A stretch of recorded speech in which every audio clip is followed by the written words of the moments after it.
na. Ito, hindi to chismis ha, dahil napanood naman natin, di ba? Sa mga videos, di ba? Janice de Belen, niluhuran ni Song Joong Ki sa harap ng buong MOA Arena. Sana all. Kung akala nyong sa K-drama lang may grand romantic gestures. Aba, sa fan meet ni Song Joong Ki, live na live itong napanood. At si Janice de Belen pa ang bida. Sa gitna ng hiyawan ng libu-libong fans, lumuhod si Joong Ki habang inaalay ang bouquet of flowers kay Janice na parang leading lady sa finale ng isang K-drama. May eye contact, may ngiti at may yakap. Hindi isa ha, kundi marami. At habang si Janice ay hindi na makapaniwala sa swerteng tinanggap, ang buong MOA Arena ay sabay-sabay na sana all may bouquet at yakap sa stage. Kaya sa mga fanay dyan, manifesting energy is real daw, sabi ni Janice. Ayan, sa kaalaman ng iba, although sikat naman siya,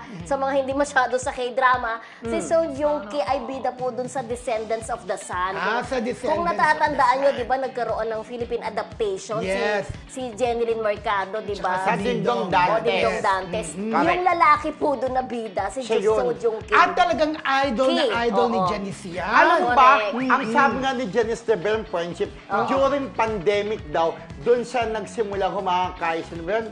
Josing Chao. Song Ki. Song Ki. Joong Ki. Kasi hindi po ako sa Korean.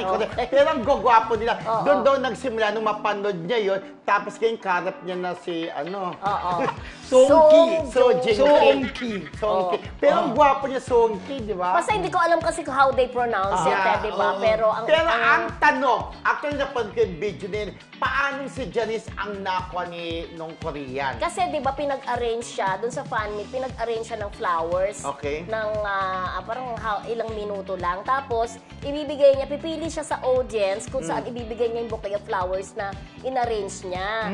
Sabi nung Koreano, si Janice daw talaga, tili ng tili. So, napukaw na talaga yung attention niya. At bago pa umakyat daw si Janice sa stage, nakapag eye-to-eye contact na raw siya. Ayun pala. So, talagang itong si Janice, gumawa ng eksena para mapansin siya ni Song Ki. At alam nyo ba, di ba, sabi niya gano'n, kahit pa paano malaki ang utang na loob niya sa mga K-drama, lalo na si Song Joong Ki, sabi niya gano'n, kasi kamamatay lang daw ng nanay niya noon, sabi niya.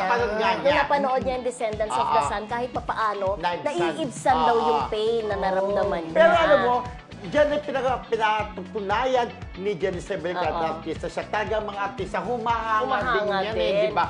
Dahil tao rin yan, kagaya natin mga panay. Lahat tayo po ay panay. Sabi niya sa pelikula ni Ate Gan, lahat tayo panay. Lahat tayo may hinahangaan. Kung meron kayo mga Kim Pao, Bilmania, Storaya, ako Maricela. Ako, Crash Landing on You talagang favorite K-drama ko. Tsaka ano kayo, sino ka ba? Sino may babae? Si Lea Salonga.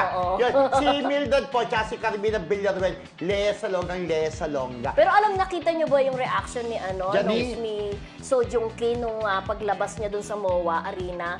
Talagang napawaw siya talaga. Teka lang, ano sa reaction? Fan meet. So talaga, ganun kainit ang pagtanggap ng mga Pinoy kay Joong Ki. Even si Lee Min Ho, di ba kakain? Ay, kilala ko si Lee Min Ho. Ayun, pareho natin kilala si Lee Min Ho. Pero si Joong Ki,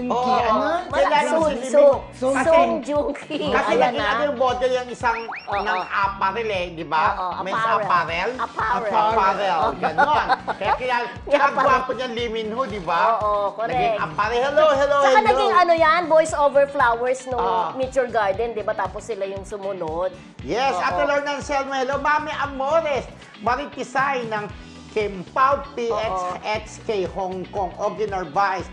Ayan, hello po. Ayan na si May Plantig pala. May Plantig, thank you very much again, friends. Ay, grabe, meron ka ng Romel Natix Fan Club, Sino yun? Ayan, Romel Natix Fan Club. Hi, mga ka-Romel Natix, may nagtayo na ng fan club mo, ha? Di ba si Alex Competente, Hindi, Romel Natix Fan Club talaga. Hello po. Ay, ang init, May follow nyo ako sa Facebook, Romel Placente po.